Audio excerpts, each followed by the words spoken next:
And overflowing blessings to everyone for our daily verse. We are now at Genesis chapter 29, verses 1 up to 3.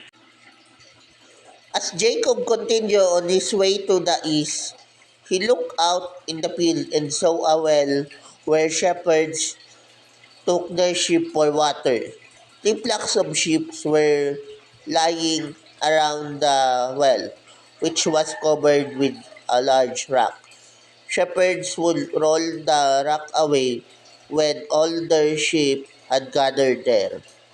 Then, after the sheep had been watered, the shepherd would roll the rock back over the mouth of the well.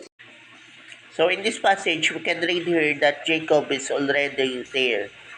He is already there at the pasture land of, should I say, of his uncle Laban. Hence, her cousin and soon-to-be wife is also there. See, Rachel, he will soon meet Rachel, and so that will be their first meeting place and their first meeting. See, God did everything for Jacob just to meet his future wife.